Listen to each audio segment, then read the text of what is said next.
Okay, that's the Zodiac Files intro there for our next show. That kind of gave us a little true crime show. Gave us a little hint of what we're supposed to be doing. Anyway, shout out to everybody who came through in the chat. Sorry for the delay. We got stuck on a UFC title match because I know there's been a lot of fights lately, guys. It's been affecting the schedule, but there will be no more of that after today. So rest assured. Shout out to everybody who came through in the chat. Slip. This one is from our boy Red Cloud. This is Man in the Attic, 1953. Don't worry about the Zodiac Files Volume 16 with Jerome coming up. The Donald Lee Cheney Folly Ado with Sandy. We're going to be getting to that right after this, guys. So we're just going to bang on a super quick movie review real quick, and then we'll be over there on the main show. So no worries. I know everything got a little bit delayed today. Sorry about that. Man in the Attic. 1953. This is Paradigm Review Show, by the way, that you're tuned into. Not much channel news, to be honest, other than the show with Jerome. So then we'll give you guys an idea of what we're doing next week. We have a little Election Day surprise next weekend, guys, that we'll announce, I guess, at the end of this show, since we really haven't officially announced it yet. Gaz, how you doing? Yeah, I'm not doing bad, man. Going to be working fast today because I know there's the other show, so yeah. Yep. Yeah, it won't be our usual 2-hour diatribe, guys, so don't worry. Yeah. So did anyway. The non-true crime guy in a true crime show is like, Gaz is like, this video intro is way too epic for Paradigm Review Show. What am I doing here? You know what I mean? Pushing the budget. But I guess I gave it away. Yeah, no. Hey, Remy, man, I haven't heard from you for. What up, hey, bro? Man. I told him to come back. I told him to come back and do The Boys, the last season of The Boys with us. Let us know if you're still battling as well, man. Love to. No, he is. He just had one dropped. Yeah, he's gone. Nice. Shout out to everybody who came through. Ray May, Red Cloud, Slipknot. This one is from Red Cloud, Man in the Attic, 1953, Jack Palance. After an enigmatic self-described pathologist rents the attic room of a Victorian house, his landlady begins to suspect her lodger is Jack the Ripper. Shout out to Jerome and Ned, my next guest. They've been doing a lot of Jack the Ripper stuff, especially on Black Box Online Radio. So the JTR case, for those of you who don't know, is kind of what got me into Zodiac. I was looking into that long before Zodiac. I'm a big fan of From Hell, guys. I'd be wondering, how you rate the two, because I know you've seen other. Gaz is obviously a British citizen. If you guys haven't noticed on episode 400 of Paradigm Review Show, that weird dialect when he speaks, it's actually his local accent. So medieval throwback. He's not faking it for Paradigm Review Show. He gets off and then he's just like a normal American guy, like Christian Bale or some shit. Ray May, you were every one of these guys, bro. This is crazy. You're like a time traveler. You know what I mean? Collecting souls for the afterlife. So I know you've seen other Jack the Ripper movies, guys. I really haven't, other than From Hell and this. So I wonder how you would rank them all. And like I said, I was going to do a poll if you guys want us to do From Hell. I still think we should do it at some point. Yeah, agreed. If we had more time, I would certainly rank them for you, but we haven't today. So that's something we'll have to come back to. We could do that on the From Hell show. What up, Mr. Beckham? Wouldn't you like to know, Mr. Beckham? Stick around for the next show with Jerome, because I'm sure we're going to talk about it. I just finished all 3 episodes. I thought it was very subpar, guys. I thought it was very bland. I don't care if they had Robert Graysmith in there. And the Seawater's crazy or stories are, I don't know. I don't think they should dive into a personal family like that. That's just my personal thoughts on it. But we want to get this one cooking, so I'll cover it next show, Beckham. We're just going to kind of rip through this Man in the Attic review and keep it moving. So, I mean, just a little bit back about Jack the Ripper. So Jack the Ripper is a serial killer who operated in the Autumn of Terror. Is that 1898, 1899, guys, turn of the century. And he has like 4 or 5 canonical victims around Whitechapel, very similar to the Zodiac and modus operandi. But here's the thing. They don't show the murders in this movie. They kind of just follow this character kind of blandly. And they don't really show you much of the Jack the Ripper activity. They also didn't have the Ghoul Street Graffito, guys. They had a much better scene depicting that in From Hell. So just a couple things I noticed historically versus this thing. You basically watch this movie for the end chase when they chase the Jack the Ripper suspect in horse and carriages across London. I mean, there's some okay shots of like Victorian London and, you know, making it look dark and gothic and noir or whatever. The way this dude escapes at the end is wild. What I want to come back to is the thought of Jack the Ripper being a pathologist. He's apparently doing experiments and blood experiments. I mean, I've never heard of this. I've never even thought of this. I mean, I don't think the from hell royal surgeon Masonic angle is probably accurate. You know, Jack the Ripper is probably more of like a lone wolf. But so I don't think it's an overarching conspiracy, although I love the from hell narrative. You know what I'm saying, guys? Like, I don't think it's accurate, but I love the way they tell it. Well, I'll lean more towards the from hell side of things. This is probably the only closest I ever get to anything true crime on the channel. That's why those wondering, like, who is this guy? I'm more the martial arts action movie dude and everything. With this, I lean more towards the from hell because I've always thought it's been a member of the royals. That's why I'll never come out. I've always gone along with that theory. We've watched so many, man. Yeah. Docs and docs and everything. We could do a whole series on this actually. There is a hint, spoiler alert, through the movie where Jack Palance is talking about his mother. There's a picture he's looking at, and they kind of use that to reference, I guess, his disdain and hatred for prostitutes. That's why he's killing them. And then I thought they'll link that pathology kind of avenue there with him supposedly being trained, you know, like, as you said, a medical professional, okay, not a surgeon in this sense. At a well-known institute to say, well, it's not a royal, but I thought that's kind of what they were hinting at. Sure. It was very glossed over, I thought, a lot of it. The only thing that worked was like having an explanation for having blood on you late at night. That's really the only thing it covered when he was burning the clothing in his med bag in the stove. But overall, I mean, a pretty strange film. I think Gaz and I would both rate it higher than Joker Folie à Deux because I'll give it this much. Better than that. Constance Smith, who played Lily Bonner, was definitely a better singer dancer than Lady Gaga was in Joker Pooh. So that's basically the only highlight of this film. I know you guys probably wouldn't connect the two of those, but trust me and Gaz do. And that was probably a leap. What up, Dark Side? We're coming up with Jerome real quick here in about not even 15 minutes. So Jack Palance played Slade, Mr. Slade. I thought he had a good performance. And then also the other dude, Inspector Paul Warwick, Byron Palmer. I thought they were kind of the standouts. Warwick, I thought his story arc got better towards the end.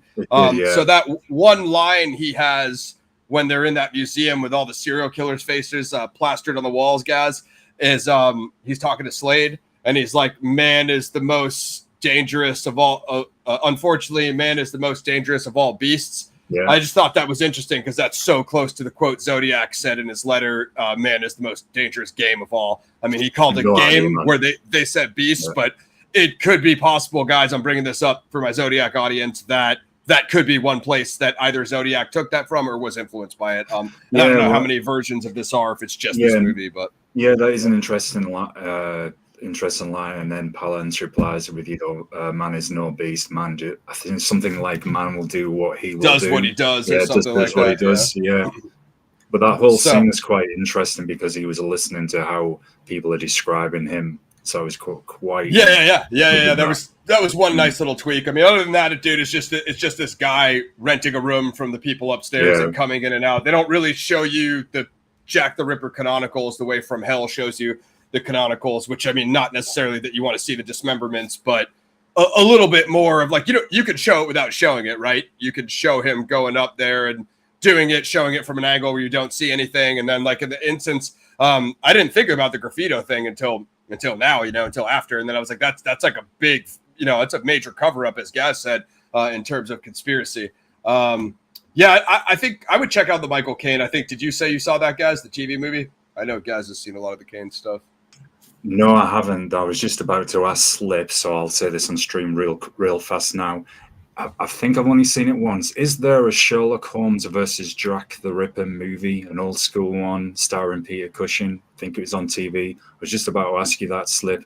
I thought that was better than Man in the Attic. So let us know, man, if you could, please. So other than that, it's pretty slow. I mean, obviously, Warwick has some like interactions with Slade, as Gaz was just saying, and then they kind of attempt to get fingerprints, which is an emerging science at the time. Not much. So that one character we said is a performer, a singer, dancer. So there's kind of a great big finale scene where Slade is invited to the performance. Really, Basically, he kind of gets the idea that Warwick is onto him and escapes. That was the carriage chase we were referring to. Did you watch it in color or? I did, yeah. I watched it in the color version. I should have watched it in black and white, actually. Now, same. Yeah. I should have watched it in black and white because that color grading was so bad. That red hue is giving me a freaking headache, dude. That's brutal. I should have. Red Cloud, who put this up, I wonder what his favorite version is. I assume it's the black and white. You know what I mean? So that amounts to essentially Slade escaping to this waterway, sewage drainage system that he keeps going into. I don't really know if he was like washing his hands off or he was like dumping bodies in there, what exactly it was signifying earlier on in the movie. But obviously he goes back there in the end. He kind of dives into the water to make his escape. And Warwick jumps off the bridge, kind of goes in there after them. This is just a super abrupt ending of the paper floating in the water. So they get the movie over. I mean, decent length, like hour and a half, less than that, hour 20. Not my favorite rendition. I expected to see. I thought it was going to be like a lot more like grimier, given it was filmed back then, with like following him around in the streets and seeing him creeping on victims. Like that's kind of what I expected. Batman 2020. Yeah. The influence you're referring to, the influence of Riddler being based on Zodiac, and I covered that with Mac, and we actually reviewed that. Red Cloud, you should go check it. But could have did a lot more with the Zodiac influence, I think. I think you like might as well mention it, like the kind of Basil Rathbone Sherlock Holmes movies, the detective noir movies from way back then, where they had that kind of mystery, grimy. Yes, I know they're all very, very polite. Like Inspector Warwick, I thought was kind of like a polite gentleman, and then he kind of feels more like a police guy when you get towards the end of this movie. So is that what you were kind of expecting, to have a little bit more of that detective noir, a bit more of that dark kind of? I was hoping for it. Like I just guess what I had in my mind was like the From Hell blueprint, which is like super hardcore. You know what I mean? Johnny Depp's Inspector versus Warwick. I'll just do a quick. Johnny Depp is like absinthe addict in that movie, so it's very dark, and you know what I mean. It just gives you that like grimy Inspector vibe, like very intelligent, but clearly has an absinthe addiction. Other stuff I would say, Gaz, is like M. Have you seen M? The infamous, like, what's that, a German impressionist film? The noirs I like are like the French New Wave, or Casablanca, Humphrey Bogart, the Maltese Falcon, things of that nature. So I know what Gaz is talking about, referring to that genre. But I don't know, guys. It kind of comes in and comes out. It's kind of random, crazy pathologist. It's just a lot of people asking him like, what's he up to? What is he doing? And things of that nature, up until it gets a little bit closer to the manhunt on the end. So I didn't expect to just have it be a movie where he comes in and out of his rented room and people question him. Yeah, I think this is a problem. It's so obvious. It's Jack the Ripper right from the start. In the film, the awkward behavior. It's just come on, man. You wouldn't have called the cops far sooner. There's so much of it, and you're just waiting for that reveal, I guess, that is coming in that moment. And because I guess it's so obvious, it makes it anticlimactic. Apart from that little bit of comedic relief during the chase scene, which we'll get to, with the way he escapes from being surrounded, which you're gonna have to try that. Okay. So there's like I don't know what you have to explain exactly what you're referring to, but I know that when he comes running out of the theater, he jumps on the carriage and a dude tries to come at him and he kicks a dude in the face and then he just takes off on the carriage. Was there something before that? Or? Spoiler alert, it's just before he goes in the water at the end and disappears where all the cops surround him and he's like, don't worry, I'm a doctor. just kind of politely just runs off from about like 10 cops around him. They're all like, oh, okay. Let him go. Yeah. Warwick comes along. Like, oh, what's happening? That was Jack the Ripper. He said he was a doctor. Jack the Doctor. Yeah, I don't know. Maybe that's like what you were saying about like the royal surgeon thing. Maybe that was like their like nod to it. Like he's like a pathologist, so he's not like actually a royal surgeon, like you said, but he's in the science research field. I'm like, okay, that's an interesting pivot. You know what I mean? But yeah, I don't know. I think we're going to wind down so I can get prepped. I don't know, man. Like From Hell is directed by is that the Hughes brothers? I don't know. I disagree, Red Cloud. I haven't seen it lately, but also I like the graphic novel as well. Like I have the graphic novel. It's like 5-6 pages, black and white. It's got a 6.1 on IMDb. I'm gonna give it a 6 out of 10. I'm guessing you're far lower, guys. Yeah, because I'm eternally miserable. I give it about 4.5, maybe 5 at the most. Yeah. I've seen better, man. Still better than Joker, though. Still better than Joker. Yeah. The way it started with like them following the 2 Knights Guards, and then like later on they escorted that other singer to I guess she was like one of the canonicals. I think was it Mary Kelly or whatever. But like I don't like again like it was a weird take on it. You know what I mean? Because none of those girls were like famous singers that I know of. So we'll get Jerome and Ned on to fact check that. But yeah, that's where we're at, guys. I think we're going to pop out so I can go get the Jerome Show prep, Zodiac Files Volume 16, the Donald Lee Cheney Folly Ado, the Conspiracy with Sandy, and then we'll react to the Netflix 3-part series. It seems like that's what you guys are waiting for me to do. I mean, I thought it was just super average, you know what I mean? It was kind of boring. I practically fell asleep at the end of that second episode. I'm guessing I'm going to put this to you real quick before you head over there. Is this Zodiac Netflix series to you true crime guys what Cobra Kai would be to us in the martial arts community? If I'm going to compare that to Warrior, that level of bad? Not that level of bad, no. I mean, Cobra Kai is far better than what these guys did. I mean, honestly, bro, like it's a Netflix budget, guys, and it looks like they don't even have better editing than my show, my main series, The Zodiac Files. Bro, I have one editor. Gabe literally does all of it himself. I send him all the stock footage and the files, and then he edits literally everything. I assume whatever production studio had a Netflix budget, and it really didn't come across like they show you everything that you've seen before, a bunch of retro news clippings, and I thought there could have been a lot more. But anyway, just my take on it. If you guys are out there and you thought it's awesome and you think Arthur Lee Allen is the Zodiac, cool. I'm not telling you what to think, but it is what it is. I just want to thank you all for coming through. Definitely check out Ross's show next. I'll see some of you there. We'll be back next week. Just keep an eye on the channels. We post updates on there with what's happening. For those who are into kind of the ancient history stuff as well, definitely check out season 2 of Ancient Apocalypse on Netflix with Graham Hancock. It's absolutely fire. So definitely highly recommended, and have a good one, y'all. Good to see you, Ray, as well. Massive shout out. Hope things are going well for you, man. And thanks to Slip, Red, and everybody who came through. I haven't caught that yet. I want to. Shout out to Red Cloud for putting up Man in the Attic. Special final announcement. PRS, Paradigm Review Show, PXF Election Day special next Saturday, 2 p.m. We're doing They Live. John Carpenter epic. You guys seem to enjoy the Thing review we did, so expect more Grindhouse action sci-fi. I'm a They Live fanboy. You guys should know that. I'll show you some of my merch and some Rowdy Piper artifacts I've collected over the ages. So definitely check that out. And then also I'll post the November schedule in the community tab. So we're stacked. We have a bunch more fan requests, a couple from Fire Pixie. So should be dope. Jumping on with Jerome in less than 1 minute. Shout out to Gaz for coming through. Subscribe to Moss Shinobi. Comic book is on Amazon. The Dark Rift Volume 1, Escape from Earth. Get your merch on Teespring, T-shirts, long sleeves, hoodies, beer glass, coffee cup. Yeah, They Live's coming up, brother. Best fight scene ever, Keith David, Roddy Piper.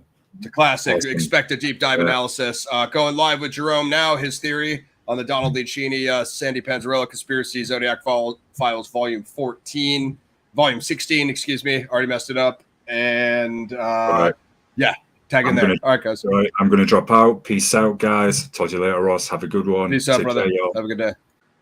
So yeah, about to flip over to the shows, guys. Stay live. I'm going to do a couple of shares. Put the glasses on. Love it. It's a classic. All right, Zodiac Files Volume 16 with Jerome. Reloading it right now. Like, sub, share. Click the join for membership. Check out my Most Dangerous Game adaptation reviews on Patreon.